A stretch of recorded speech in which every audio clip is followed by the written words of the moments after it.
जय हिंद प्यारे साथियों, आप सभी का स्वागत है दिशा ऑनलाइन क्लासेस पर। आप कह रहे थे कि सर आविन्यों का आपने सर स्टोरी करा दिया, आपने आविन्यों का ऑब्जेक्टिव करा दिया, सर सब्जेक्टिव क्यों नहीं कराते? अच्छा थोड़ा सा लेट हो गया था, उसके लिए क्षमा करेंगे दोस्तों। ये हमारा आविन्यों का सब्जेक्टिव आ गया, ठीक है। अगर आप कक्षा 10 मैट्रिक का एग्ज़ाम देने वाले हैं बिहार बोर्ड के लिए, तो इस वीडियो को आप पूरा देखें, एक सेकंड के लिए भी स्किप ना करें। आप बोलेंगे ऐसा क्यों? क्योंकि इसमें जो हमारा सब्जेक्टिव क्वेश्चन और ऑब्जेक्टिव क्वेश्चन को मैंने मिक्स किया है, ठीक है ना। पहले तो मैं आपको इंपॉर्टेंट टॉपिक बताऊंगा, फिर उसके बाद सब्जेक्टिव क्वेश्चन बताऊंगा। यानी आविन्यो चैप्टर से जितने भी सब्जेक्टिव बन सकते हैं मैंने एक छोटी सी वीडियो में आपको बताया है, ठीक है। तो चलिए हम स्टार्ट करते हैं इस वीडियो को बिना वेट किए।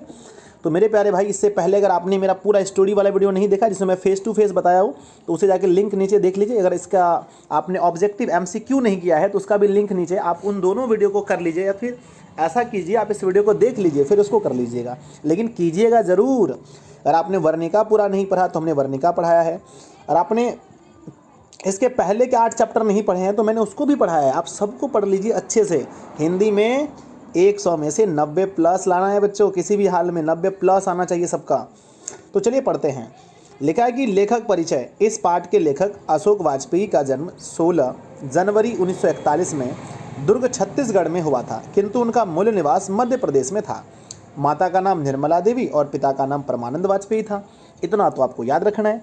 क्या क्या याद रखना है? कि जन्म 1941 में छत्तीसगढ़, माता निर्मला और पिता परमानंद वाजपेयी, मूल निवास स्थान मध्य प्रदेश। बच्चों अब चलते हैं, आगे बढ़ते हैं।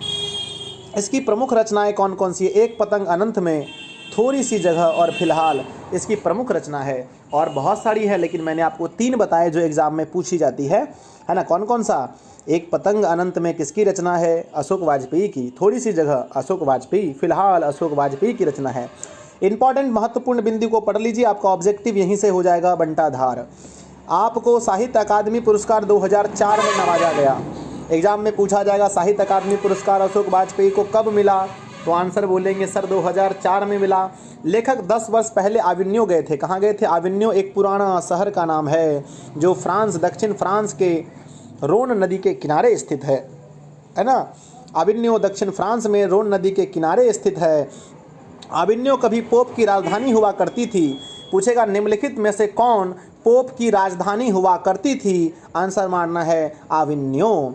अगला है आविन्यो का पूरा नाम विलन है ना, विलन वव ला आविन्यो इसका पूरा नाम है। आविन्यो में ईसाई का मठ है जिसका नाम है ला सत्रुज। रोन नदी के किनारे बसे 2 शहर हैं। 2 शहर नहीं बोल सकते, एक शहर है एक गांव है। पहला है आविन्यो, दूसरा है विलननव 2 शहर है। अगला है आविन्यो में लेखक 19 दिन रहे थे, 35 कविताएं लिखी थी, और मैं कहता हूँ 27 गद्य लिखे थे। कितनी गद्य लिखी थी इन्होंने? सर 27 गद्य लिखे थे। कितनी कविताएं लिखी थी? 35 कविताएं। लेखक आविन्यो में कितने दिन रहे थे? 19 दिन रहे थे। लेखक अपने साथ में टाइपराइटर और कुछ पुस्तकें, 34 नहीं, कुछ पुस्तकें और संगीत टेप ले गए थे। आविन्यो फ्रांस का एक प्रमुख कला केंद्र था। एग्जाम में पूछा जाएगा फ्रांस का एक प्रमुख कला केंद्र कौन था? आंसर मारेंगे आविन्यो। आविन्यो कहाँ का कला केंद्र था? फ्रांस का।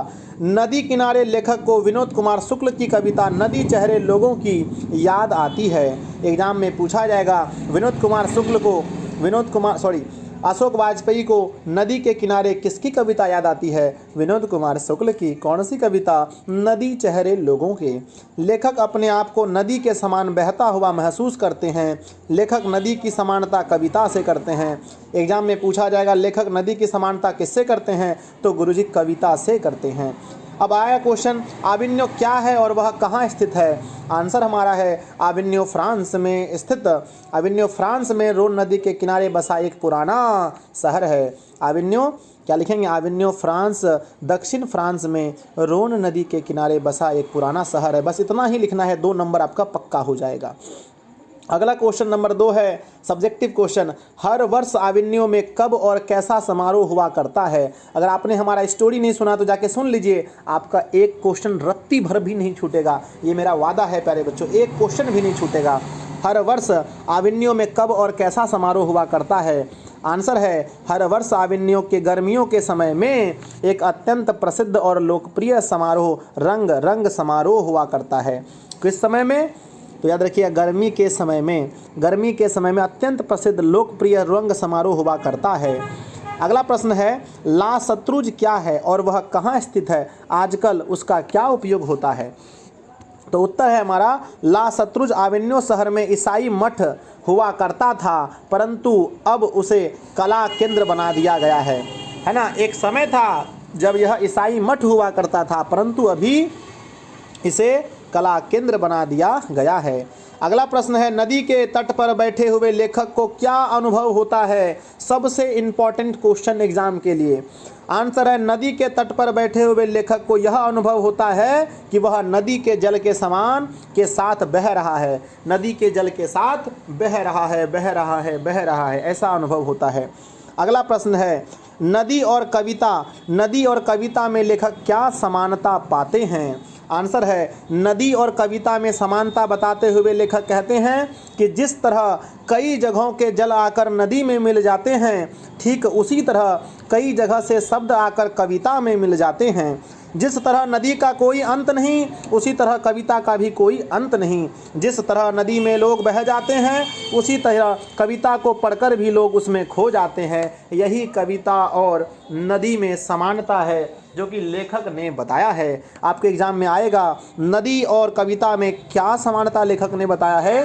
मैंने स्टोरी में आपको अच्छे से कराया है, लिंक डिस्क्रिप्शन में है, जाके वहाँ से देख लीजिए। बिल्कुल लास्ट क्वेश्चन है नदी तट पर लेखक को किसकी याद आती है और क्यों। आंसर है नदी तट पर लेखक को विनोद कुमार शुक्ल की एक कविता नदी चेहरे लोगों की याद आती है, क्योंकि उस कविता में लेखक ने नदी के बारे में बहुत अच्छा भाव लिखा था। तो ये आपका चैप्टर कंप्लीट होगा। जितने भी मैंने सब्जेक्टिव कराए उसको आप आराम से देख लीजिए। एक सब्जेक्टिव 2 2 2 3 3 4 4 5 5 6 क्वेश्चन मैंने कराए। 6 क्वेश्चन को अच्छे से देख लें। हमारे तीनों वीडियो को आप देख लें। सर तीनों कौन कौन सी वीडियो। पहला मैंने आविन्यों का स्टोरी बताया, दूसरा मैंने ऑब्जेक्टिव कराया, तीसरा मैंने सब्जेक्टिव कराया। 3 वीडियो को देख लें। एक भी ऑब्जेक्टिव सब्जेक्टिव कुछ कहे तो मुझे कमेंट कहना गुरुजी क्वेश्चन तो छूट गया, एक भी नहीं छूटेगा, ये मेरा वादा है। अगर आप चैनल पर पहली बार चैनल को सब्सक्राइब कर लीजिए और बेल आइकन को प्रेस कर दीजिए ताकि मेरी और भी है ना एक भी वीडियो आपसे नहीं छूटे। और आप अगर वर्णिका नहीं पढ़े हैं उसका लिंक नीचे है, पूरा हिंदी लिंक नीचे है, संस्कृत भी हम जल्दी अपलोड कर रहे हैं, सब कुछ देखिएगा आराम से। जय हिंद जाके लिंक जाके देखिए कहीं संस्कृत अपलोड तो नहीं हो गया, सबको देख लीजिए। जय हिंद, मिलते हैं अगली वीडियो में। वीडियो आपको कैसा लगा आप लोग मुझे कमेंट जरूर करें, क्योंकि आपका कमेंट हमें प्रोत्साहन देता है अगली वीडियो बनाने के लिए। जितना अच्छा कमेंट होता है हम उतना जल्दी वीडियो बनाते हैं। धन्यवाद, मिलते हैं अगली वीडियो में।